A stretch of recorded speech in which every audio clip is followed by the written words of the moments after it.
जिन जिन questions के मैंने solution नहीं करवाए क्योंकि वो ज़्यादा बड़े हो रहे थे, और अगर आप कर नहीं पाए उनको तो आपको कमेंट में ज़रूर बताना है और चैनल को सब्सक्राइब करके ज़रूर जाना है, ठीक है। पूरा सेट है, मैंने सॉल्व कराया लगभग सभी क्वेश्चनों को। जो नहीं कराया उनको कमेंट में बताना है आप। तो चलो शुरू करते हैं आप पहले क्वेश्चन के साथ। क्या है पहला question? The waves produced by a motor boat selling in the water, क्या होगा? ट्रांसवर्स होगा, लॉन्गिट्यूडनल होगा, लॉन्गिट्यूडनल ट्रांसवर्स बोथ होगा, या स्टेशनरी होगा? क्या होगा बताओ? ये होता है ए ऑप्शन, ट्रांसवर्स वेव, ठीक है। अरे कैसे समझाऊं, ये कोई पानी है, नदी है, ठीक है। यहाँ पर ये नाव ऐसे चल रही है आगे की तरफ, तो जो वेव्स बनती हैं वो ऐसे ऐसे ऐसे ऐसे पीछे को बनती चली जाती है ना, है ना, ठीक है। चले ओके। तो दूसरा क्वेश्चन क्या है? अ ग्लास स्लैब, एक ग्लास स्लैब है जिसका म्यू दे रखा है 1.5। म्यू क्या होता है? अपवर्तनांक, क्या बोलते थे उसको? रिफ्रैक्टिव इंडेक्स है ना, ठीक है, रिफ्रैक्शन इंडेक्स जो कुछ भी है, ठीक है। Of thickness 6 centimetre is placed over a paper, what is the shift in the letters? Letters में शिफ्ट क्या आएगा बताओ? एक पेपर के ऊपर रखा हुआ है, ये रहा पेपर, अरे अरे अरे सॉरी सॉरी सॉरी सॉरी, हाँ ये रहा पेपर, क्या हुआ, हाँ ठीक है, ये रहा पेपर, इसके ऊपर एक ग्लास स्लैब रखा हुआ है। कुछ बन नहीं रहा, सब कुछ सही से छुटाना पड़ेगा, दोबारा बनाता हूँ, रुक जाओ। ये रहा पेपर, है ना, इसके ऊपर ये रखा ग्लास स्लैब, ठीक। अब जो शिफ्ट आएगा, लेटर्स यहाँ पे कुछ लिखे होंगे नीचे पेपर में, ए बी सी डी, इनमें शिफ्ट कितना आएगा वही वो पूछ रहे हैं, ठीक है। कितना आएगा? 4 सेंटीमीटर आएगा, 2 सेंटीमीटर आएगा, 1 सेंटीमीटर आएगा, या कुछ नहीं आएगा? क्या आएगा बताओ? देखो इस क्वेश्चन को करने के लिए एक फॉर्मूला होता है, मैं यहाँ पे लिख देता हूँ। शिफ्ट इक्वल्स टू होता है, कैसे लिखूँ, यहाँ पे आई ये टी, ठीक है, इक्वल्स टू होता है एक्स ब्रैकेट में, और ये नोटिफिकेशन मान नहीं रहा मेरा, चलो कोई नहीं, मैनेज कर लेंगे, माइनस एक्स ब्रैकेट में 1 माइनस 1 अपॉन म्यू, वैल्यू रख के देख लो, आंसर आ जाएगा आपका, ठीक है। क्या होता है? Shift equal to X bracket में 1 माइनस 1 अपॉन म्यू, ये म्यू लिखा है, ठीक है। तो जब यहाँ पे म्यू रखेंगे और एक्स है 6 सेंटीमीटर, ठीक है, तो क्या होगा? 6 इंटू 1 माइनस 1 अपॉन 1.5, 1 अपॉन 1.5 क्या हो जाएगा? 1 माइनस, यहाँ 3/2 लिखा है, 2/3 हो जाएगा, 1 में से 2/3 गया, यहाँ पर बचता है 1/3, तो आ जाएगा 2 सेंटीमीटर, ठीक है। कुछ समझ में ना आया हो तो बता देना कमेंट करके, और अपने आंसर साथ ही बताना कि कितने सही गए, ठीक है। क्या लिखा है थर्ड क्वेश्चन में? अ माइक्रोफोन कन्वर्ट, एक माइक्रोफोन जो होता है वो क्या करता है कन्वर्ट में? साउंड सिग्नल को इलेक्ट्रिक सिग्नल में बदलता है, इलेक्ट्रिक सिग्नल को साउंड सिग्नल में बदलता है, दोनों काम करता है, या कोई काम नहीं करता? बताओ क्या करता है? माइक्रोफोन का काम क्या होता है? हम लोग उसमें बोलते हैं, ठीक है, समझना। ये रहा एक माइक, इसमें किसी ने साउंड भेजा, बोला यहाँ से किसी ने, तो ये साउंड सिग्नल इसके अंदर गया, अब फिर इसके अंदर जाएगा तो तार लगा होता है पीछे, तार में फिर वो इलेक्ट्रिक बन जाता है। तो क्या करता है माइक्रोफोन? साउंड को इलेक्ट्रिक में बदलता है, ठीक है। चलो नेक्स्ट क्वेश्चन की तरफ चलें।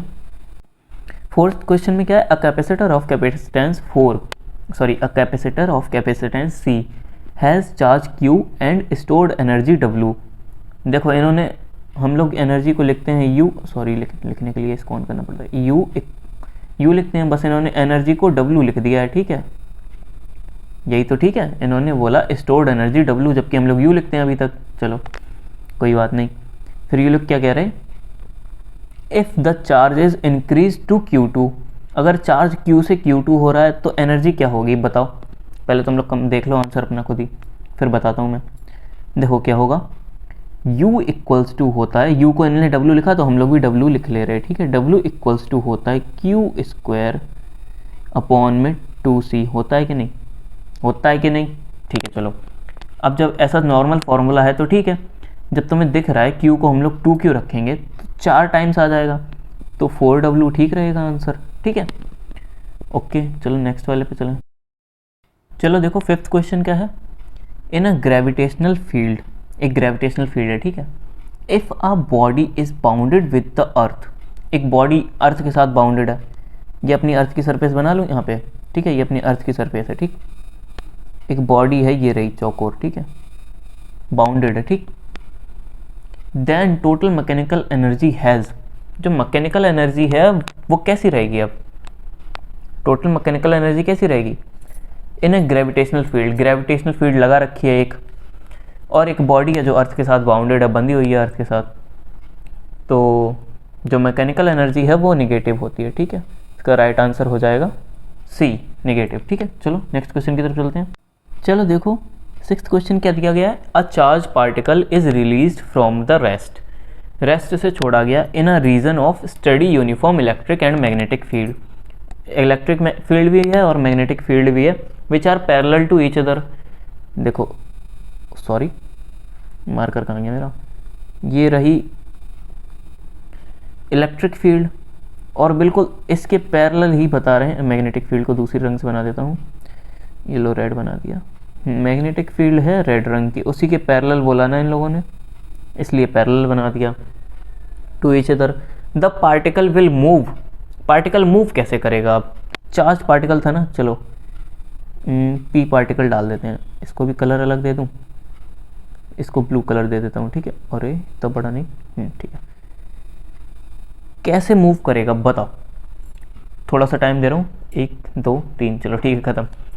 पार्टिकल कैसे मूव करेगा, दोनों एक ही तरफ है, किस डायरेक्शन में मूव करेगा। ऐसे ऐसे गोल गोल तो कर नहीं सकता, ऐसे यूं गोल तो कर नहीं सकता, सीधा ट्रैवल करने लगेगा पार्टिकल भी, है ना। चलो नेक्स्ट क्वेश्चन की तरफ चलते हैं।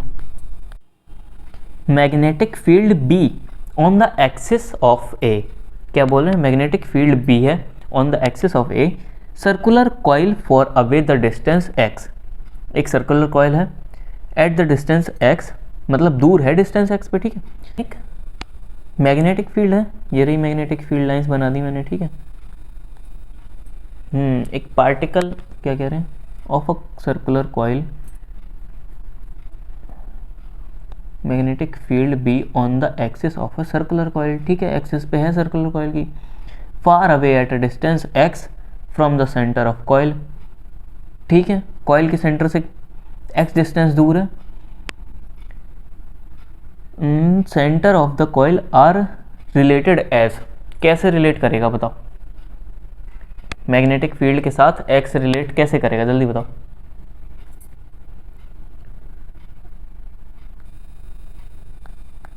ये इसका करेक्ट आंसर, मैग्नेटिक फील्ड के साथ इनवर्सली क्यूब के साथ रिलेट करता है। ऐसे देखो, ऐसे भी लिखा होता है कई कई जगह पे, v is directly proportional to 1 upon, रुको इसको क्लियर करने दो पहले एक बार, हाँ ऐसे भी लिखा रहता है काफ़ी जगह पे, v is directly proportional to 1 upon X cube, तो कन्फ्यूजन वाली बात नहीं है, वो यही लिखा होता है, ठीक है। चलो नेक्स्ट क्वेश्चन की तरफ चलते हैं। क्या है next question. When a piece of aluminium wire, when a piece of aluminium wire of length 15, sorry finite है, मैंने 15 पढ़ दिया मिस्टेक से, फाइनाइट लेंथ का है, is drawn through a series of dies to reduce its diameter, ठीक है, खींचा गया डायमीटर कम करने के लिए, डायमीटर को हाफ कर दिया इट्स ओरिजिनल वैल्यू से, मतलब पहले अगर 2 था तो डायमीटर अब 1 का हो गया है, ठीक है, 2 mm था, अब 1 mm का डायमीटर है उसका, ठीक है। Its resistance will become, resistance जो है वो रिलेट कैसे करता है डायमीटर के साथ, कोई बता सकता है कैसे करता है रेजिस्टेंस डायमीटर के साथ। देखो लिखता हूँ यहाँ पे, अगर डायमीटर ए है, ठीक है, तो आर यहाँ पे कुछ है, बना रहने दो कोई दिक्कत नहीं। अब डायमीटर कम करके आधा कर दिया, a/2 कर दिया, डायमीटर कम करने से रेजिस्टेंस पर क्या इफेक्ट पड़ता है, कम होता है कि ज़्यादा, डायमीटर कम करने से रेजिस्टेंस बढ़ जाता है, क्या बोल रहा हूँ मैं, हाँ चलो बिल्कुल ठीक ही तो कह रहा था। अगर एरिया ऑफ, क्या बोलते हैं इसको, अनुप्रस्थ काट के क्षेत्रफल को इंग्लिश में क्या कहते हैं, एरिया ऑफ क्रॉस सेक्शन कम करेंगे हम लोग तो जो रेजिस्टेंस है वो बढ़ जाता है। कितना बढ़ जाता है, resistance area of cross section से डायरेक्टली प्रोपोर्शनल होता है, एक सेकेंड ये गायब करने दो, इक्वल डायरेक्टली प्रोपोर्शनल होता है 1 अपॉन डायमीटर से प्रोपोर्शनल समझो, एरिया से क्या करना, डायमीटर से, ठीक है, सॉरी ये मैंने उल्टा लिख दिया है, इन्वर्सली प्रोपोर्शनल नहीं होता है, डायरेक्टली प्रोपोर्शनल होता है। कहाँ गया अपना brush, R is directly proportional to, ठीक है, डायमीटर की पावर 4। देखो डायमीटर उन्होंने कितना करा, फिर मैंने उल्टा लिख दिया, पहले से ही लिखा था, आई एम सॉरी, उन्होंने आधा कर दिया ना डायमीटर। देखो आर, एक तो ये ब्रश सही से चल नहीं रहा है, हाँ, is inversely proportional to 1 upon D की पावर 4। जब यहाँ पर हम लोग लिखेंगे, क्या लिखेंगे, 1/2, तो वो बन जाएगा 1/16, और 1/16 जाएगा ऊपर, तो 16 टाइम्स ज़्यादा हो जाएगी, है ना, ठीक है, कितना ज़्यादा हो जाएगा, 16 टाइम। चलो नेक्स्ट क्वेश्चन पे चलते हैं। The surface tension of a soap, the surface tension of a soap solution is, दे रखा है 25 × 10⁻³ न्यूटन पर metre. The excess pressure inside a soap bubble of diameter 1 centimetre will be, कह रहे हैं 1 सेंटीमीटर का जो सोप बबल है उसके अंदर का प्रेशर क्या होगा, एक्सेस प्रेशर क्या होगा। मैं यहाँ पर प्रेशर का एक फॉर्मूला लिख दूँ,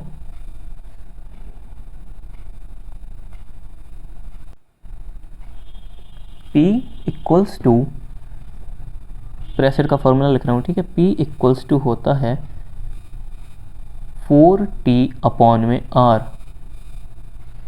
एक सेकेंड, P इक्वल्स टू होता है, मार्कर बहुत गंदा चल रहा है मेरा आज, 4T/R, ठीक है, सही नहीं बना अभी भी, दोबारा से लिखता हूँ नीचे, ठीक है,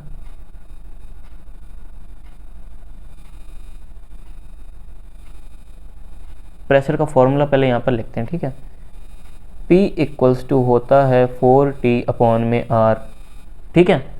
अब जब इसमें हम लोग वैल्यू रखेंगे सभी चीज़ों की, 4T/R दे रखा है, डायमीटर दे रखा है ना, तो R हम लोग निकाल सकते हैं, डायमीटर दे रखा है ना, R निकाल लेंगे इससे, टेंशन ये दे रखी है, 4 × T ये कर देंगे, अपॉन में R लगा देंगे, सीधा आंसर बताता हूँ कितना निकल के आएगा, 20 पास्कल निकल के आएगा। अगर मैच ना हो तो कमेंट में करना, एक्सप्लेनेशन के साथ वीडियो डाल दूंगा, ठीक है। चलो नेक्स्ट क्वेश्चन पे चलते हैं। चलो 10th क्वेश्चन क्या है, the dimensions of kinetic energy are, kinetic energy जो होती है उसकी डायमेंशन क्या होती है, सीधा सीधा याद करो, डायमेंशंस जरूर आती हैं एक ना एक, उसकी डायमेंशंस होती हैं ml/T-2, ठीक है, बी ऑप्शन इसका करेक्ट है। चलो नेक्स्ट क्वेश्चन की तरफ चला जाए।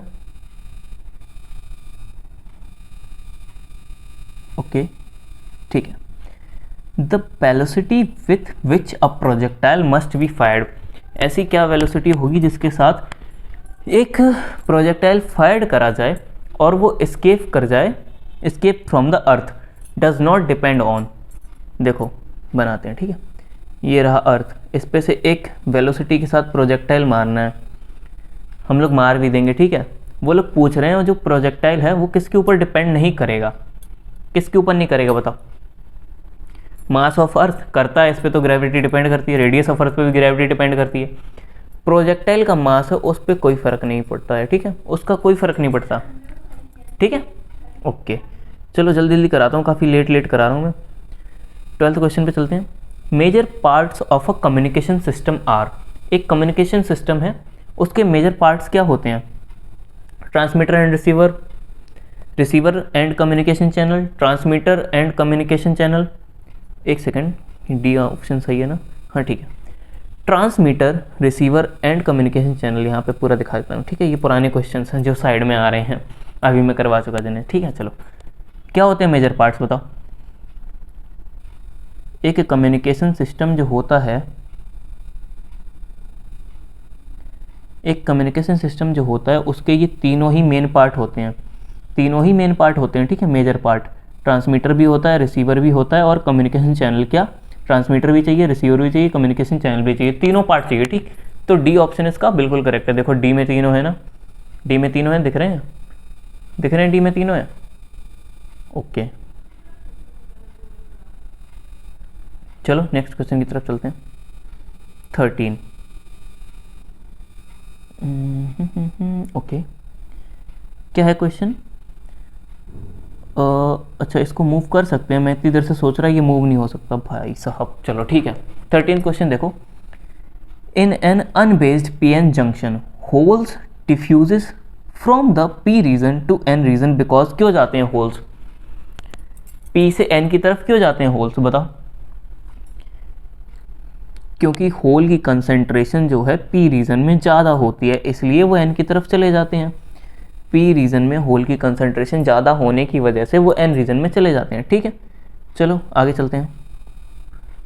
Okay, next slide. चलो 14th क्वेश्चन क्या है? अ 5 ampere current is set up in an external circuit. एक 5 एम्पियर का करंट है, उसको एक्सटर्नल सर्किट में डाला गया है by a 6 volt storage battery. एक 6 वोल्ट स्टोरेज बैटरी से डाला है फॉर 60 मिनट, 60 मिनट के लिए डाला है। The chemical energy of the battery is reduced by, देखो केमिकल एनर्जी रिड्यूस्ड कितनी होगी वो पूछ रहे हैं, बस कितनी होगी। फॉर्मूला होता है इसका, केमिकल एनर्जी रिड्यूस बराबर फॉर्मूला होता है VIT। देखो यहाँ पर लिखता हूँ, एनर्जी लॉस को मैं EL लिख देता हूँ, ठीक है, इक्वल्स टू होता है VIT। V कितना दिया है 6 वोल्ट, इंटू I कितना है 5, तो हम लोग इक्वल टू करके लिखते हैं 6 इंटू में 5 और इंटू में क्या होगा, टाइम भी लिया है ना, तो टाइम को किस में रखेंगे, सेकंड्स में। टाइम को हमेशा सेकंड्स में रखते हैं ना। सेकंड्स कितने हो जाएंगे, 60 इंटू 60, एक घंटे में 3600 सेकंड होते हैं, तो 3600 सेकंड, ठीक है। ओके, 3600 सेकंड हो जाएंगे। इसका आंसर मैं डायरेक्ट बता देता हूँ आप लोगों को, ए आंसर इसका करेक्ट हो जाएगा, ठीक है। सॉल्व करके देख लेना इसको, 6 इंटू 5 इंटू 3600 को, इतने जूल आ जाएगा 1.08 into 10 to the power 4 joules. अगर आंसर नहीं आता है तो आपको कमेंट करके बताना है, मैं आपको सॉल्यूशन दूंगा उसका, ठीक है। चलो 15th क्वेश्चन की तरफ चलते हैं। हाँ, a ray of light strike a transparent rectangular slab.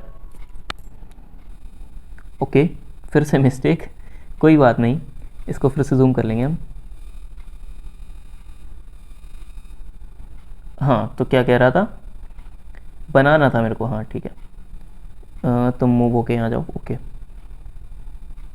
हाँ यहीं पे ठीक है, चलो बढ़िया है।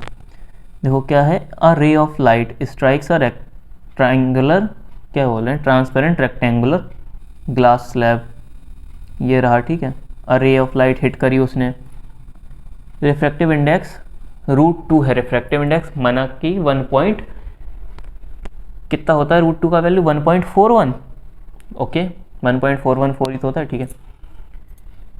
An angle of incline 45 degree, the angle between reflected and refracted रे कितना होगा। रिफ्लेक्टेड भी हो रहा है इससे कह रहे हैं ये लोग, और रिफ्रैक्ट भी हो रही है ना लाइट, तो यही पूछ रहे हैं वो लोग, कितना होगा एंगल इन दोनों के बीच की। कि मैंने कुछ उल्टा पढ़ दिया, रिफ्लेक्टेड भी हो रहा है रिफ्रैक्टेड भी हो रहा है, बस वो यही पूछ रहे हैं दोनों के बीच का एंगल कितना होगा।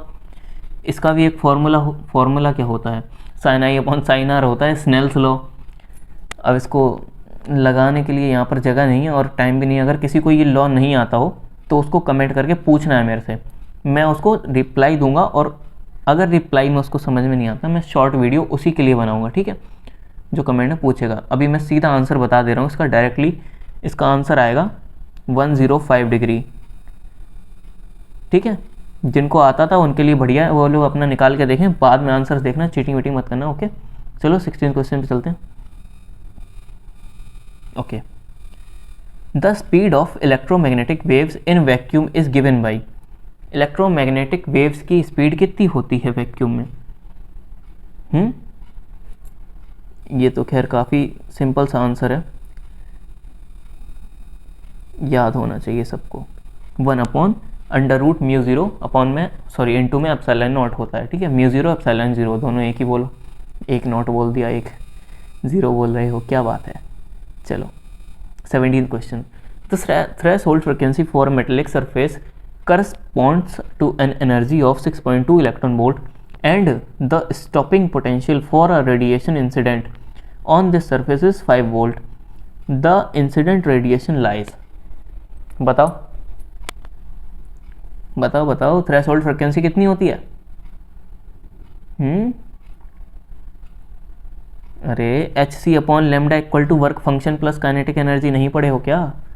लिखो यहाँ पे एच सी अपॉन में lambda equal to work function, ये वाला पोर्शन आएगा कि नहीं पता नहीं, work function plus kinetic energy, ये नहीं पढ़े हो क्या? अब सब कुछ यहाँ पे कराऊँ इतना तो टाइम नहीं है। अगर मेरी बात समझ गए ना, जो क्वेश्चन आप लोगों को नहीं आता है वो आपको कमेंट करके बता देना है बस, ठीक है। ओके चलो सीधा सीधा आंसर बता देता हूँ इसका भी, ये आएगा अल्ट्रा वायलेट रीजन में, ठीक है। ठीक, अगर किसी को नहीं आता हो तो उसे कमेंट करना है। ओके नेक्स्ट क्वेश्चन पे चलते हैं, 18th पे। फिर से स्लाइड ख़त्म, नई स्लाइड चाहिए, ठीक है। चलो नई स्लाइड मिल गई मेरे को। When light of suitable high frequency falls on a metal surface, देखो हाई फ्रिक्वेंसी की लाइट है, मेटल सरफेस पे गिर रही है, ठीक है। It emits electron, this process is called, अरे भाई हाई फ्रिक्वेंसी की लाइट एक मेटल सरफेस पे गिरी, इससे इलेक्ट्रॉन बाहर निकल गया है, इस प्रोसेस को क्या कहते हैं? इस प्रोसेस को क्या कहते हैं? Photo emission. प्रोटॉन्स मतलब इलेक्ट्रॉन्स निकलना, फोटो एमिशन, लाइट से निकले ना, इसलिए लाइट से एमिट हुए इसलिए photo emission. Okay 19th question पे चलते हैं। ओके चलो, a solid sphere rolls down, a solid sphere rolls down two different inclined planes of same height। देखो एक ये कहाँ बन गया, अरे चल क्यों नहीं रहा, अच्छा बेकार हो गया था, ठीक है। दो डिफरेंट इंक्लाइन प्लेन्स है ना, अलग अलग बनाने दो। एक इंक्लाइन प्लेन्स ये रहा, प्लेन्स क्या प्लेन हुआ ना ये, ओके। एक प्लेन यहाँ पे बना दिया, एक दूसरा यहाँ पे बना देता हूँ, ठीक है। इसको थोड़ा चपटा कम बना देता हूँ, कम एंगल का, इसको ज़्यादा एंगल का बना दिया, ठीक है। हाँ तो क्या कह रहे हैं, बट डिफर इन एंगल्स, तो मैंने डिफर इन एंगल्स पहले ही बना दिए, मेरे को लग रहा था कि ऐसे ही कुछ होगा, मैंने खुद ही बना दिया।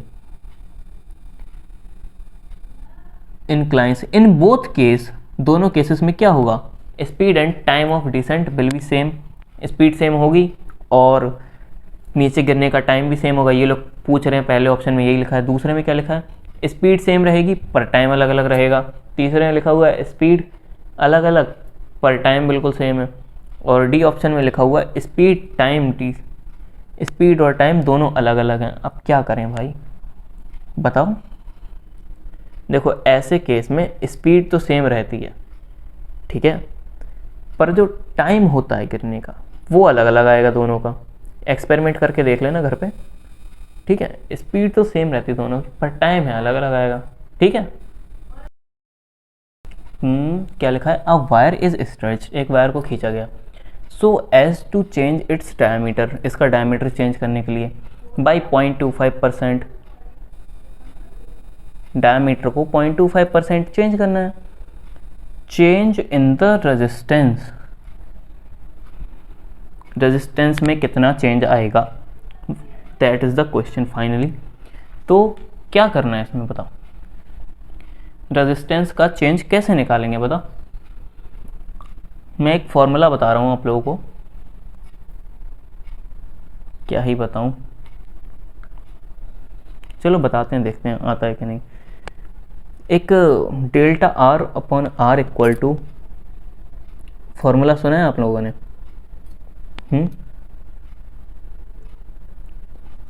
चलो बताते हैं, देखो देखो, डेल्टा आर अपॉन में आर, क्या हो रहा है भाई, लिखने की जगह नहीं है मेरे पास इतनी, एक सेकंड इसको जूम करके लिखते हैं, ठीक है, सॉरी,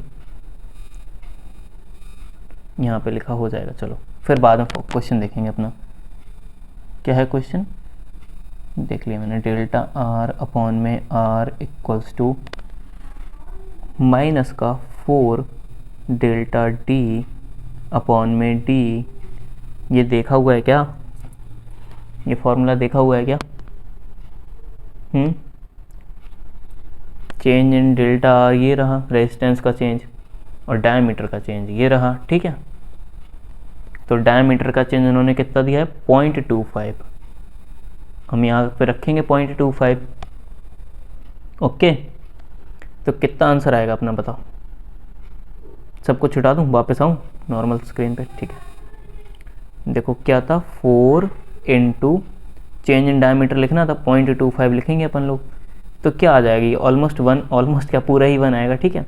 1% चेंज आ जाएगा। ओके, चलो नेक्स्ट क्वेश्चन वो करते हैं 21।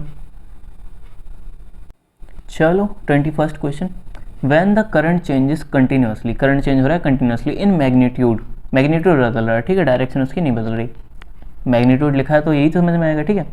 एंड पीरियडिकली इन डायरेक्शन, ठीक है, डायरेक्शन में भी चेंज हो रहा है पर पीरियडिकली हो रहा है, ठीक है, सेवरल टाइम्स पर सेकेंड, काफ़ी बार चेंज हो रहा है 1 सेकेंड के अंदर। The current is known as, कैसा करंट होगा वो? कैसा करंट होगा? देखो मैं बना के बताता हूँ, देखना क्या कह रहे हैं ये लोग। ये अगर ग्राफ है, current changes continuously in magnitude, bar bar magnitude बदल रहा है, लो लो लो, बदलते ही रहा, ठीक है। And periodically change direction, low direction बदल ली इतने पीरियड के बाद, इतने के बाद फिर डायरेक्शन बदल ली, इतना इतना टाइम पीरियड के बाद डायरेक्शन बदल रहा है, ठीक है। तो ऐसा ऐसा ग्राफ किसका होता है? मेरे हिसाब से तो ऐसी एसी का होता है ना, अल्टरनेटिव करंट का ही तो होता है। डीसी का कैसा बनता है? ये एक सेकेंड, कि मेरा मार्कर भी ना चलना बंद कर देता है कभी कभी। चलो ठीक है, लगता है इसके सेल डाउन हो गए। हाँ, डीसी का कुछ यूँ होता है, उठते ही चला जाता है, उठते ही चला जाता है, ऐसा तो होता नहीं है कि वो नीचे आए, ठीक है। चलो 22 क्वेश्चन पे चलते हैं। Okay, a particle of mass 100 gram is thrown, एक पार्टिकल है 100 ग्राम का, उसको फेंका गया vertically upwards with a speed of 5 metre per second, 5 metre per second से फेंका गया है, ठीक है। क्या कह रहे हैं? The work done by the force of gravity during the time, gravity ने क्या काम करा इस पर बताना है। The particle goes up is, हाँ ठीक है, पार्टिकल के ऊपर जाने में ग्रेविटी ने कितना काम करा यही बताना है बस, और कुछ नहीं बताना है, ठीक है। कैसे बताएंगे? बताओ, एनर्जी का सीधा सीधा मीन क्या पूछ रहे हैं ये लोग? पूछ रहे हैं वर्क डन पूछ रहे हैं। ओके, क्या पूछ रहे हैं? Work done. सॉरी, मार्कर नहीं लगाता हूँ और स्क्रीन पूरी हिल जाती है। ओके चलो, वर्क डन पूछ रहे हैं ना, हाँ ठीक है, वर्क डन पूछ रहे हैं वो लोग। सीधा सीधा वर्क विजुअल में निकलता है अपना, एनर्जी विजुअल में निकलती है। चलो, तो एनर्जी निकालने के लिए अपन को चाहिए पहले एच तो चाहिए ना, mgh लगा सकते हैं हम लोग, है ना, ठीक है। वर्क इक्वल टू क्या होता है? F S cos theta, F का लिख सकते हैं हम लोग m और g, s तो अपना h हो जाएगा और कॉस थीटा लिखना पड़ेगा, समझिए बात को। देखो h निकालना h मैक्स से, u स्क्वायर अपॉन t से, h equal to h max equals to आएगा u स्क्वायर अपॉन 2g, तो h मैक्स निकल के आएगा अपने पास 1.25 मीटर। ओके, क्लियर कर देता हूँ इसको, ठीक है। अरे ऐसे नहीं, ऐसे करता हूँ, ठीक। चलो, h इक्वल टू आएगा 1.25 मीटर्स, ठीक है, h निकल के आ जाएगा। अब m इंटू जी इंटू एच करेंगे हम लोग, सीधा डायरेक्ट आंसर बता देता हूँ उसका। कॉस थीटा पता है ना क्या बोल रहे लोग? जो मैंने कॉस थीटा लिखा उन्होंने क्वेश्चन में लिख रखा वर्टिकली अपवर्ड फेंका है, सीधा फेंक दिया उसने 180 डिग्री पे, ठीक है। कॉस थीटा 180 डिग्री डाल देना। चलो सीधा आंसर लिख लो इसका, 1.25 जूल आएगा, ठीक है। ओ 1.25 आएगा, पर जो कॉस थीटा माइनस में जाएगा 181 के, कॉस 180 की वैल्यू होती है -1, उसका माइनस आएगा इस पे, तो मैंने आंसर कर दिया था गलत अभी। ये वाला करेक्ट आंसर है माइनस का 1.25 जूल, ठीक है। चलो 22 पे देखो क्या है 22। The coordinates of a moving particle at any time t are given by x equals to alpha t cube by and y equals to beta t cube. The speed of the particle at time t is given by, speed क्या होगी t time पर, ये पूछ रहे हैं क्या होगी?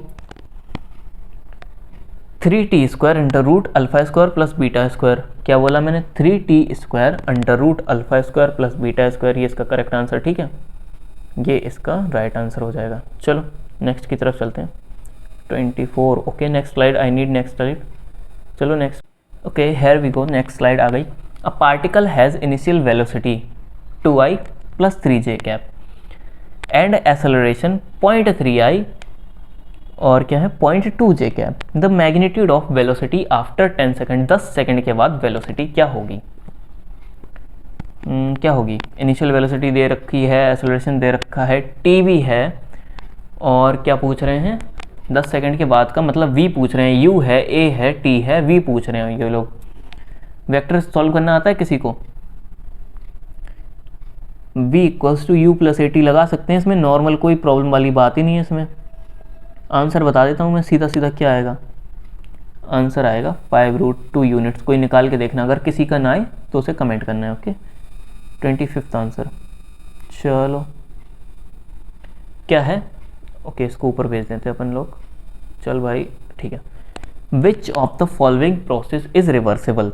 कौन सी प्रोसेस को बदल सकते हैं हम लोग, रिवर्स कर सकते हैं?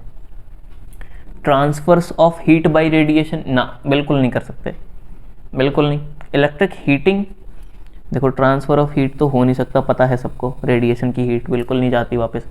Electrical heating of a nichrome wire, देखो अगर किसी ने प्रेस जलाई है, प्रेस है ना, जलाई है ना, जब उसको हम लोग गर्म कर लेते हैं तो क्या वो वापस होके गर्म करता है वायर को? ना, ये भी रिवर्सिबल नहीं है। Transfer of heat bye conduction, conduction से हीट का ट्रांसफ़र, ये भी नहीं होता है। ये तीनों के तीनों ऑप्शन आपके गलत हैं। तो अपना बचा के आइसोथर्मल प्रोसेस हीट को बचा लेता है। ठीक है, चलो आज का सेट खत्म हुआ। किसने कितने सही आंसर करे ये उसको बताना है कमेंट में। ठीक है, चलो तब तक के लिए बाय बाय।